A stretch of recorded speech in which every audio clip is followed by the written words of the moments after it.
In this video, I'm going to be showing you how to do the second deal in 3 easy steps. Now this is a long requested tutorial, but trust me guys, I wasn't in touch with this move, so I had to practice it a little bit before I could actually teach you guys. So I again practiced it, and here is how you're going to do in 3 easy steps. So let's get started. Before moving into the tutorial, I just wanted to mention that the Graphy application is right now going subscription based. So my course, The Inception of Card Magic, is right now going into the subscription plan, which means for those of you who have already purchased it when it was for sale, you are going to have it for lifelong even if you don't subscribe to the Graphy plan. But if you're new, you can actually watch it for free for 7 days if you sign up through the first link in the description. All you have to do is just visit the link and sign up using the code MAKINGIMPOSSIBLE, which is going to get you that offer of 7 days of free trial, where not only my Graphy but each and every other content that is available on the Graphy app will be free for you for 7 days. Then after 7 days, if you wish to continue with your paid subscription plan, then while signing up, if you have applied the code MAKINGIMPOSSIBLE and only through this link, then of course you're going to get 25% off on the Graphy subscription plan. So if you have not yet got the Inception of Card Magic, this is your time. Go sign up and get it free for 7 days. Here is how you're going to do the second deal in 3 easy steps. So the first step is obviously the grip, which is the dealer's grip. Now since you are going to deal cards over here, that's why you are holding the deck of cards in the dealer's grip. And if the deck of cards is small, then make sure you move the deck of cards to the right side of your hand or to the left side of your hand, depending on which hand you're holding.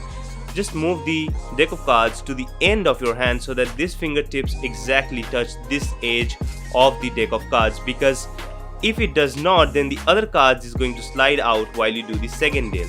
So that is the first thing, the grip, which is the dealer's grip. Now moving on to the second step, which is obviously how to move the top card.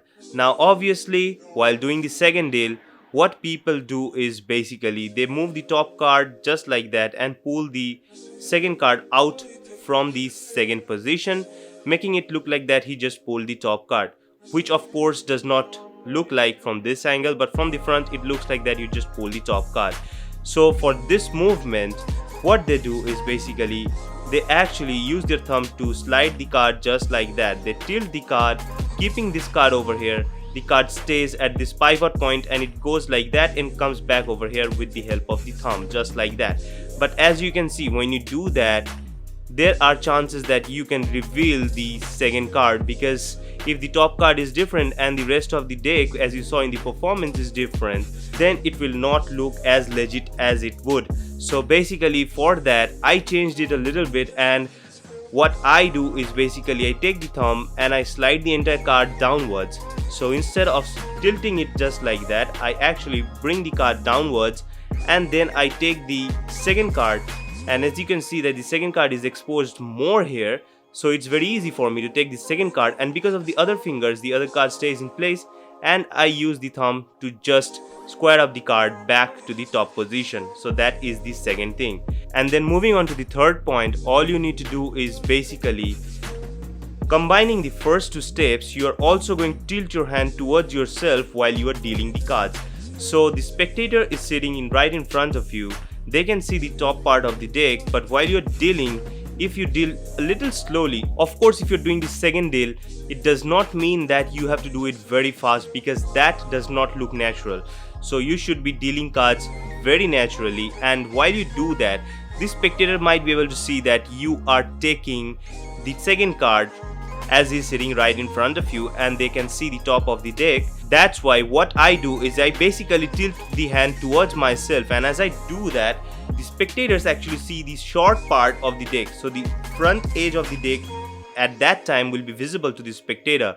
So when you tilt the deck towards yourself and do the second deal, the spectators won't be able to see that you are really taking out the top card or any other card, but since the movement is such, they are going to be convinced that you are actually taking the top card.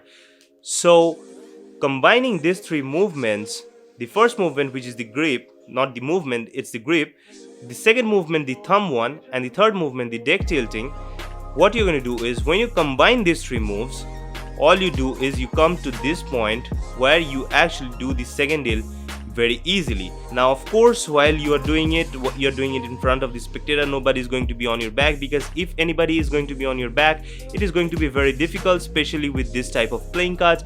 And at that time, the playing cards that I will suggest to use is, while you're performing 360 degrees, I'll suggest you to use is borderless playing cards, which does not have this white border. The playing cards back is filled with design, and the design is as such that even if you spread the deck of cards, they won't be able to separate, or it won't be visible that the cards, how many cards are over here. As you can see by the border of the cards, you will be able to fairly count how many number of cards are present. But if you're using borderless cards, it won't be that much visible. So if you're performing it surrounding with 360 degree of people or audience, then use borderless playing cards. Or if you have audience or the spectators right in front of you, then just use these three moves. Of course, while also performing it 360 degrees, you're going to use the same three moves, but with borderless playing cards, and that's how you are going to perfectly do the second deal. So that's it for the tutorial. I hope you enjoyed it, and if you're new here, make sure you subscribe to this channel, because I'm going to bring many more amazing contents like this. And thanks for watching. Peace.